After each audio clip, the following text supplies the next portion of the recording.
Hello traders, this lesson is a continuation of the previous one in which we analyzed the CAD-yen currency pair.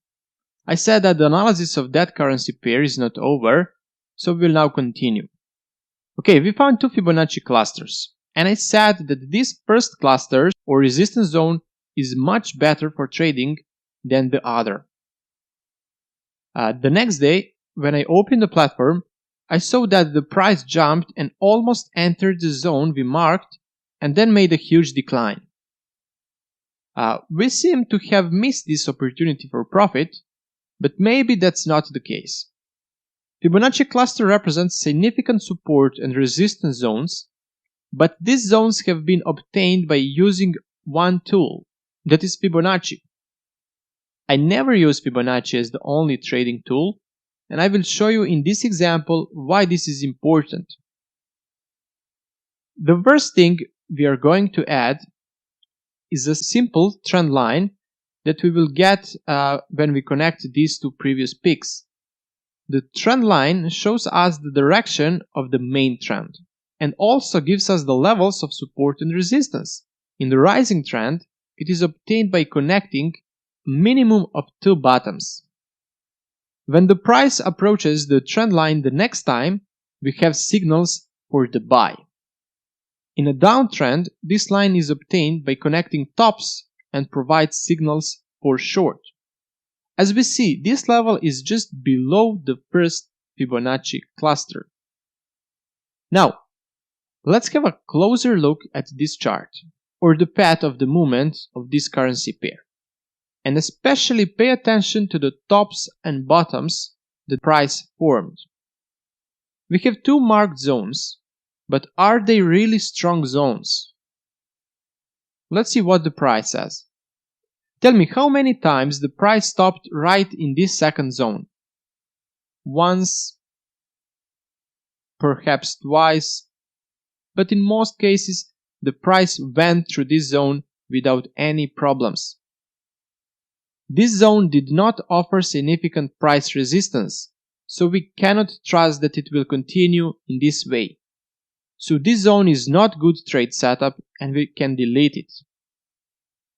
And what do you say about this other zone?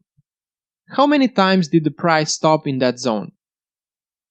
Once, twice, 3 times, 4 times, 5 times, 6, 7 times. The price has recognized this zone as important 7 times, and we can freely mark it as a significant resistance zone and a good chance for trade setup. If we want to precisely determine the zone based on the tops and the bottoms, we will try to connect the highest and lowest points. This is next to the trend line, yet another confirmation that the zone of resistance should be moved a little lower.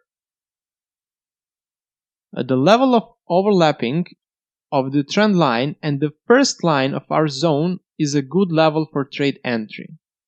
When we add the level of Fibonacci that we skipped yesterday, which is the most important level of 61.8, we get a great level for trade setup and to open the sell position.